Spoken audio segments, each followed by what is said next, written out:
오늘 말씀의 제목은 예루살렘으로. 여러분 대충 무슨 내용인지 아시잖아요, 그렇죠? 다 아실 거예요. 그리고 오늘 장로님이 기도를 잘 해주셨기 때문에 축도로 끝내도 충분히 이 종료주의를 의미를 이해할 것이라고 봅니다. 예루살렘으로. 교양교육의 목표는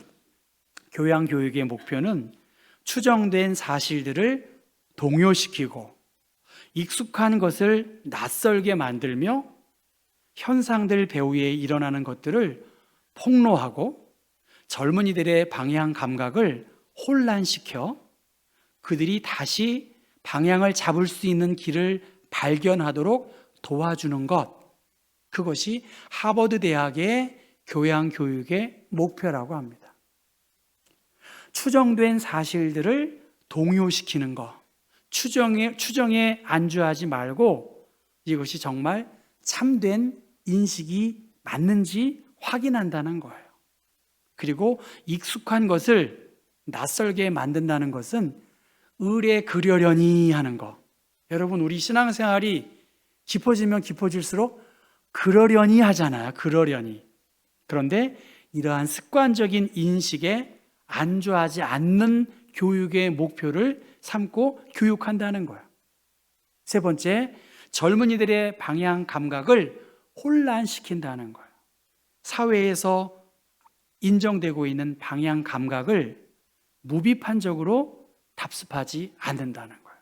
그리고 다시 방향을 잡을 수 있는 길을 발견하도록 도와준다는 거예요.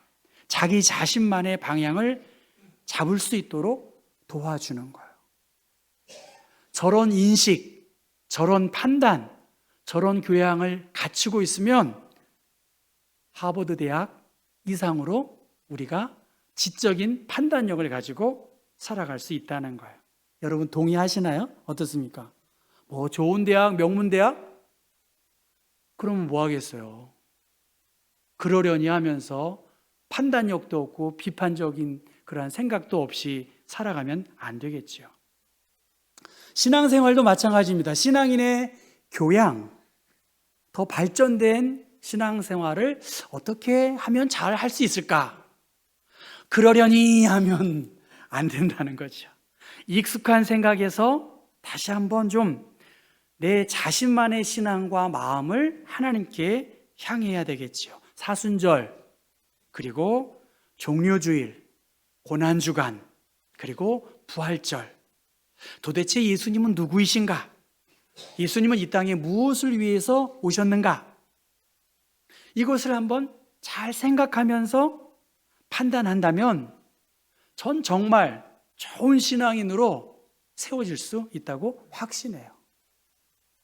예수님께서 지금 예루살렘 성에 들어오신다는 소식을 들었어요. 그러니까 큰 무리들이 종려나무 가지를 들고 막 이렇게 환호했습니다. 환호했어요. 호산나 찬송하리로다. 주의 이름으로 오시는 이곳 이스라엘의 왕이시여. 이 환호에 맞춰서 예수님은 어린 나귀를 보고 그 나귀를 타시고 예루살렘에 입성하셨습니다. 무리들의 이 외침, 그리고 나귀를 타고 가신 예수님의 이 모습, 그것은 스가랴 9장 9절에 예언된 시온에 따라 크게 기뻐할지어다. 예루살렘에 따라 즐거이 부를지어다. 보라, 내 왕이 내게 임하시나니 그는 공의로우시며 구원을 베푸시며 겸손하여서 나귀를 타시나니 나귀의 작은 것 곧 나귀 새끼니라 하는 그 스가랴의 말씀에 의지해서 예루살렘 성으로 입성하셨고 사람들의 환호를 받으셨습니다. 그런데 이 말씀의 요한복음은 지금 예수님의 예루살렘 성 입성하는 이 종료주일 본문은 다 나와 있는데 요한복음은 이렇게 말합니다.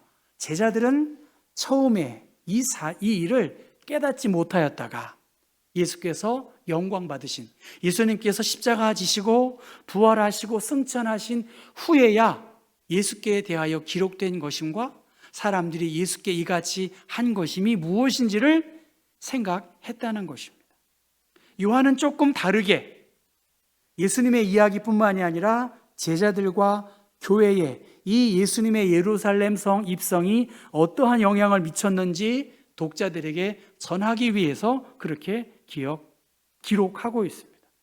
3년 동안 동고동락을 한 예수님의 제자들, 사람들은 환호하고 열광했는데 3년 동안 특별 훈련을 받은 예수님의 제자들은 왜 몰랐을까요? 예수님이 일부러 안 가르쳐 주신 것도 아니고 제자들의 학습 능력이 부족해서일까? 예수님은 구체적인 여정을 반복해서 설명해 주셨어요.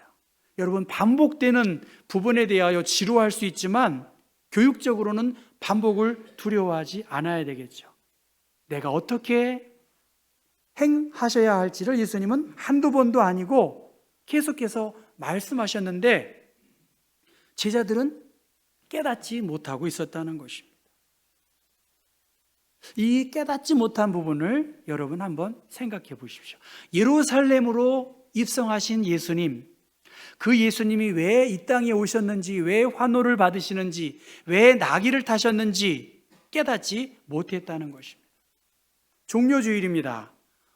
모든 나라 정상적이라면 다 자신의 고유한 민족의 역사를 가지고 후손들에게 자랑스럽게 가르치고 홍보하려고 합니다. 유대인들도 마찬가지입니다. 그들의 우월주의적인 생각들, 그리고 무엇보다 성전이 있는 예루살렘이 온 세상의 중심이라고, 지상에서 가장 아름다운 도성이라고, 그리고 그 예루살렘을 탈환하기 위해서 그 군인들이 오 예루살렘, 오 예루살렘 하면서 눈물을 흘리는 그러한 모습들을 전 본 적이 있습니다.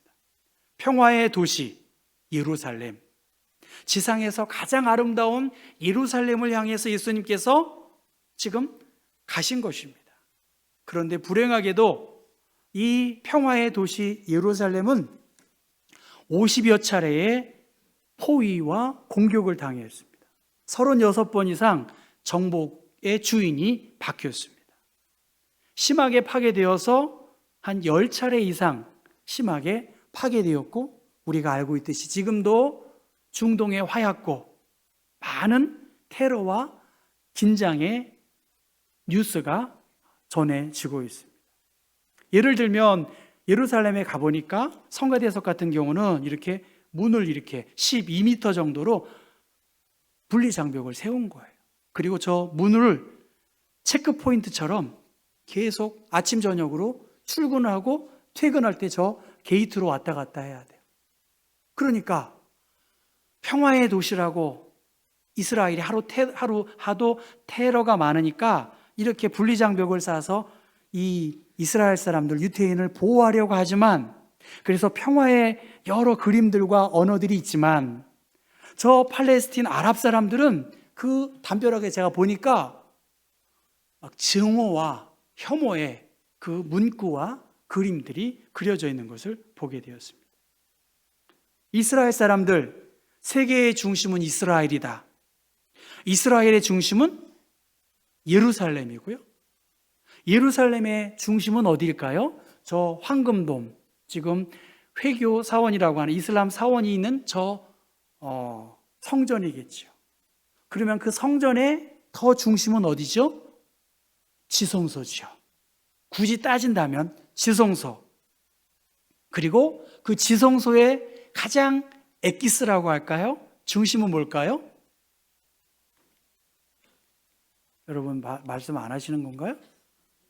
만나와 십계명 돌판과 아론의 쌍난 지팡이 중에 가장 중요한 지성소의 그 법궤 안에 든 게 뭘까요? 십계명 돌판이에요. 그것이 예루살렘의 가장 핵심이라고 그렇게 말하는 것이죠. 십계명, 세상의 중심, 하나님의 말씀, 기독교와 유대교와 이슬람교의 아주 중심에 있는 저 예루살렘, 인간의 영혼이 고귀하게 숨쉬고 있는 저 거룩한 공간으로 예수님이 지금 올라가신 것입니다. 그것이 사복음서에 다 기록되었고, 우리가 지금 말씀 묵상 중에 있는 누가복음에는 예루살렘을 향하여 우시고 그 성전을 정화한 사건을 우리가 알고 있습니다. 오늘 12절 말씀, 예수님께서 그 이튿날에 명절에 온 큰 무리가 예수께서 예루살렘으로 오신다는 것을 들었다라고 말합니다. 여기서 이튿날, 마리아가 향유를 부은 다음 날, 예수께서 베다니에 도착한 다음 일요일 날을 말하고요. 죽은 나사로를 살리신 기적의 사건 이후에 9절과 10절의 사건 뒤후에 오늘 12절에 그렇게 말씀하고 있습니다. 9절부터 10절 읽어보면 나사로 때문에 많은 유대인이 예수를 믿었기 때문에 사람들은 예수를 죽이려고 하는 것뿐만이 아니라 나사로도 죽이려고 하는 그 위험천만한 상황에서 예수님께서 예루살렘으로 입성하신 것입니다. 6월절 열광적인 환호를 받으면서 원근 각처에 모여든 수많은 사람들 그 인파를 뚫고 예수님은 예루살렘으로 가셨고, 그 예루살렘은 대제사장과 바리새인들이 예수를 죽이려고 하는 그 생명의 위협을 느끼면서도 불구하고 예수님께서 저 나귀를 타시고 예루살렘 성으로 가셨다는 것입니다. 그것은 스가랴 선지자의 말씀을 이루게 하시는 것이고, 그 나귀를 통해서 6월절 어린 양의 제물이 되기 위하여 예수님은 예루살렘을 향하여 오셨습니다. 많은 사람들이 환호했어요. 많은 사람들이 기대를 가지고 있었습니다만 제자들은 예수님께서 왜 저러한 환호와 경배를 받으셔야 하는지를 알다가도 모르고 그러한 어정쩡한 상황이었음을 볼 수 있습니다. 그런데 그 환호의 소리가 곧 예수를 십자가에 못 박으라고 하는 저주로 바뀌었고요. 그들의 일시적인 환호가 곧 죽음을 향해 가고 있는 그 모든 것을 아셨음에도 불구하고 예수님은 예루살렘을 향해 가셨다는 것입니다.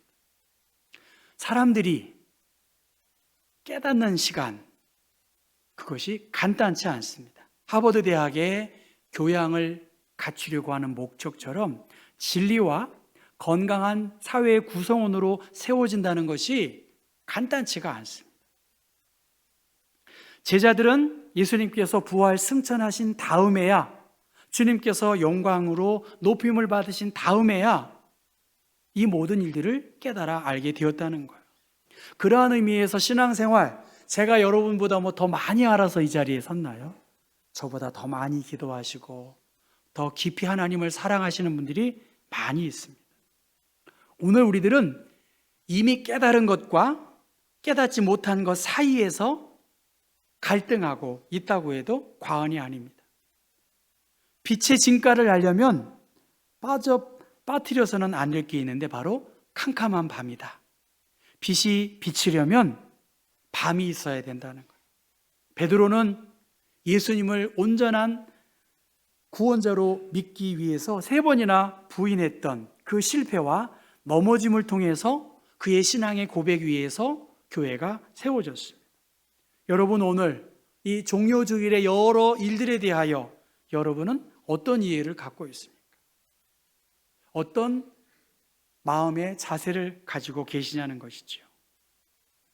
보혜사 곧 아버지께서 내 이름으로 보내실 성령, 그가 너희에게 모든 것을 가르치고 내가 너희에게 말한 모든 것을 생각나도록 그렇게 하셨다는 거예요.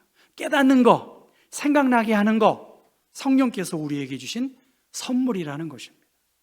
얼마나 지식이 챗 GPT 통해서 발달되었지 않습니까? 그런데 정말 예수가 누구이신지, 복음의 비밀이 무엇인지 시간이 필요하고 깨닫지 못한 부분에 대하여 인내하고 기다림 속에서 성령께서 우리에게 깨닫는 은혜를 통해서 알려주시겠다는 거예요. 제자들, 예수님의 말씀을 온몸으로 실천하고 살았던 사람들입니다. 당연히 그 사람들은 알 것이라고 생각했지만 실제적으로는 그렇지 못했습니다. 오늘 새 부류입니다. 많은 사람들이 환호하고 열광하고 예수님을 맞이하는 것이 예루살렘으로 간 하나의 풍경입니다. 적어도 바리새인들, 대제사장들, 예수님이 만만치 않은 분임을 그들은 인지했을 거예요. 그들의 권위 있는 가르침, 그들은 부끄러움을 당해야 마땅함에도 불구하고 오히려 예수님을 죽이려는 음모를 꾸미고 있었습니다. 이 두 사이에 제자들은 어정쩡했어요. 어리둥절했다는 것이죠. 군중의 환호도 좋았고, 그러나 바리새인과 대제사장들의 예수를 해하려고 하는 음모를 또 저지해야 할 그 두려움 속에 있었다는 것입니다. 평화의 왕으로 평화를 이루기 위해서, 평화를 회복하기 위해서 예수님은 이 땅에 오셨어요. 십자가에서 자신의 육신을 깨트리고 그 예수 안에 하나님의 공의를 나타내기 위해 예수님은 예루살렘을 향하셨다는 거예요.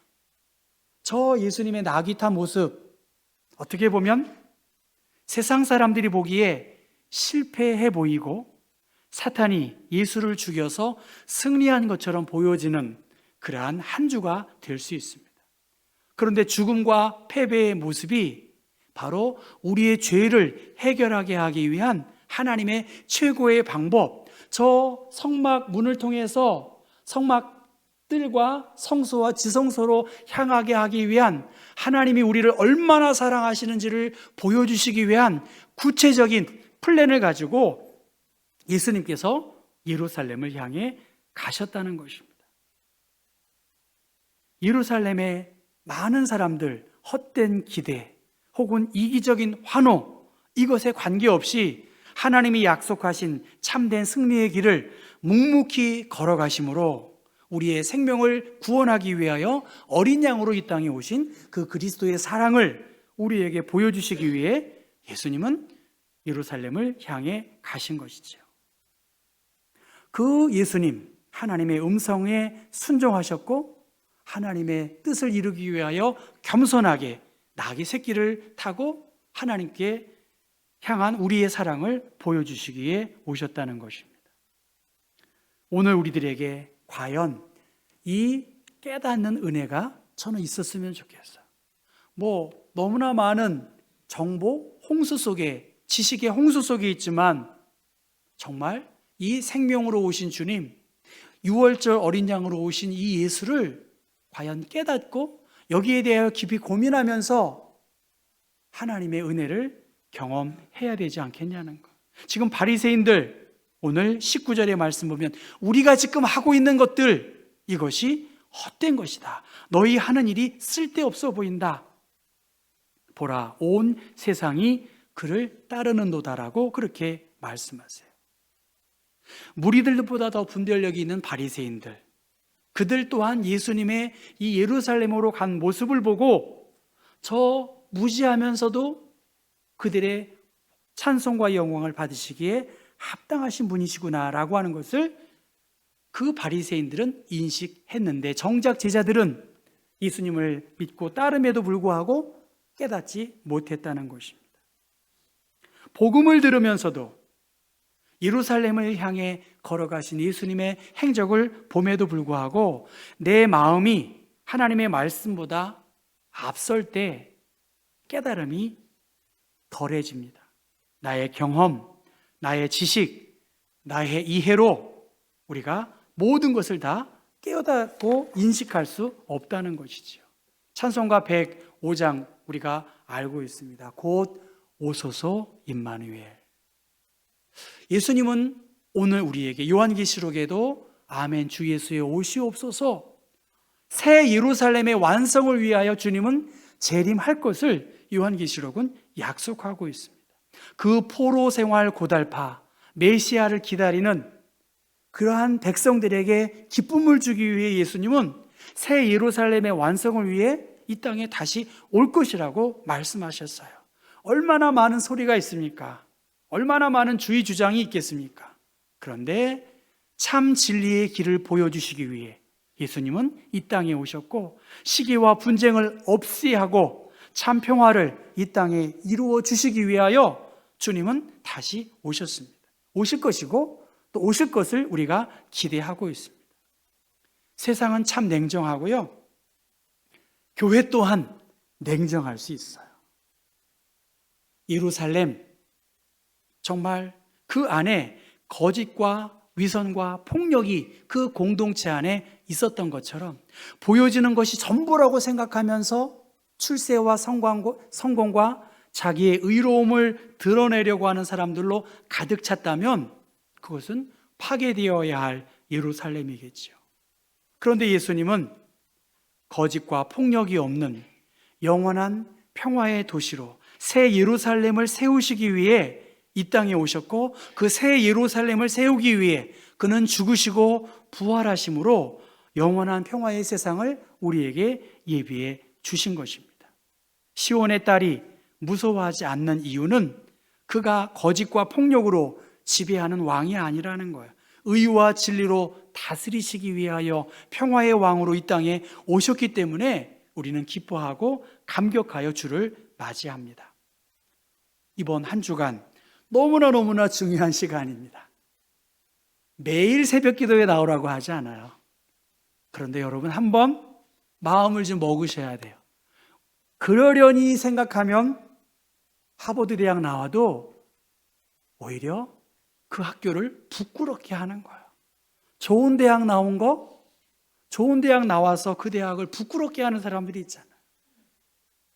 그런데 정말 우리가 신앙인으로 하나님께 나아가는 시간, 참 평강의 왕으로 이 땅에 오신 주님, 그 구원의 기쁨과 감격을 이 사순절, 그리고 고난주간, 그리고 성막을 통해서 우리에게 분명히 보여주셨어요. 가르쳐 주셨어요. 그러려니가 아니라, 그래, 내가 다른 날은 몰라도 이번 한 주간만은 한번 성막을 통해서 주신 여러 메시지가 있지만 물두멍과 번제단과 또 등잔대와 떡상과 분향단과 번제단과 성소의 휘장을 통해서 우리를 사랑해 주시는 하나님의 사랑, 그 사랑을 깊이 깨닫는 신앙의 자양분을 많이 좀 먹으시는 그러한 좋은 기회로 선용하실 수 있기를 여러분에게 부탁드립니다.